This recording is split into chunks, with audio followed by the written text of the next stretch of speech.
This is your Fox 10 News Now update.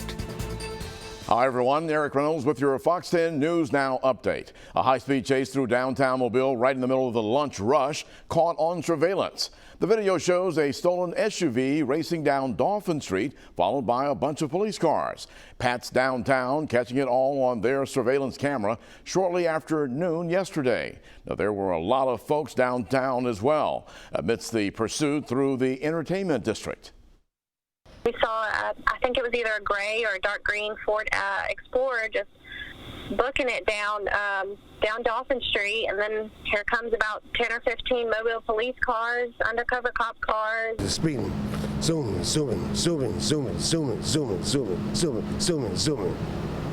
back to back. The chase would come to an abrupt end near the convention center on Dolphin Street. Police say that's where the suspect crashed into some bushes. He was arrested and taken to the hospital for treatment of his injuries. So far, police have not identified the suspect.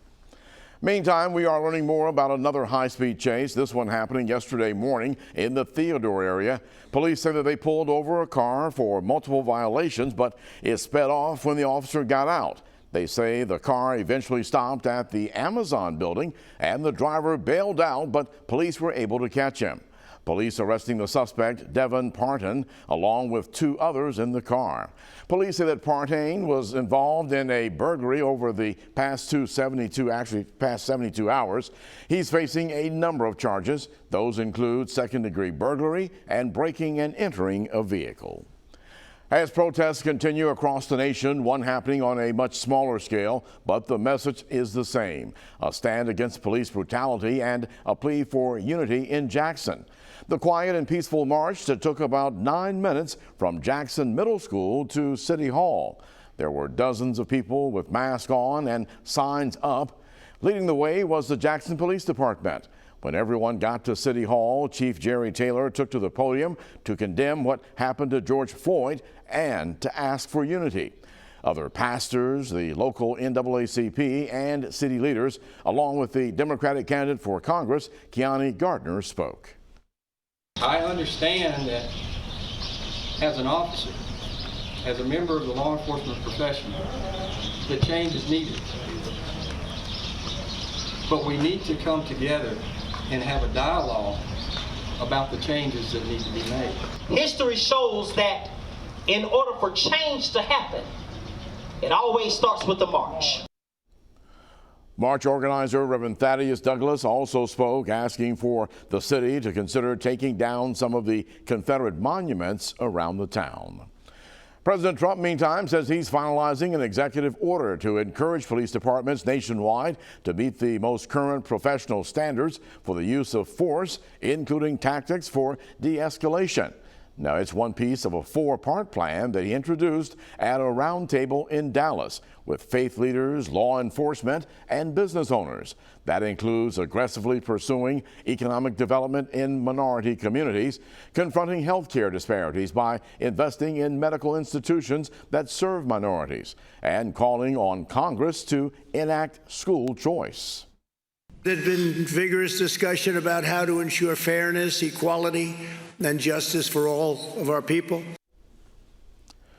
Both Democrats and Republicans are working towards passing police reform legislation.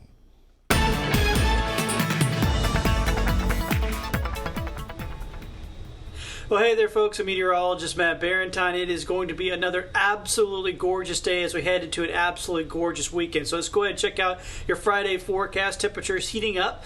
It starts off nice and pleasant, but we get pretty warm by lunchtime with temperatures in the low 80s. We'll top out in the upper 80s, near 90 in some spots out there this afternoon. So a bit toasty, yes, but beautiful. Lots of sunshine, low humidity still, north winds out there for us on our Friday afternoon. Got some plans for your Friday night, maybe going out to dinner or something like that. Temperatures here around 8 o'clock will be around 80 degrees, so it'll be pretty comfortable out there, clear and mild on our Friday evening. How about your beach forecast? We head on into the weekend. It is looking absolutely terrific. Rip current risk is finally down, and we're looking at really good conditions here at beaches. The main thing to watch out, well, two things to watch out. First off, it's going to be high with that heat index. It'll be extreme, so make sure everybody wears plenty of sunscreen. The second thing, it's likely to be quite crowded. So get your spot early so you have a place on the beach. 5-day planner takes you on into the rest of the weekend and on into next week. You can see the morning temperatures will still be comfortable. They won't be as humid as it typically is this time of year. And afternoon highs still pretty warm, upraised to near 90 degrees here for the next several days. So just be aware of that.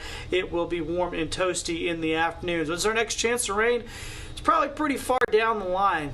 Maybe not even till till Father's Day, which is more than a week and a half away. So we're on a dry run, but at least the weather is pretty, and we're looking good for this upcoming weekend. Thank you so much for joining us here on Fox News Now.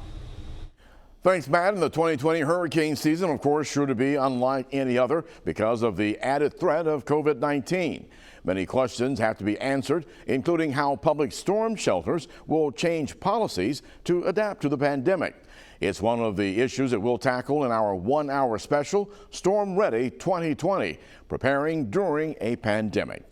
Now, you can see it this Saturday night at 9 o'clock. It will be followed by a special edition of Fox 10 News at 10 p.m. Stay tuned to Fox 10 News throughout the day for the latest updates. This has been your Fox 10 News Now update.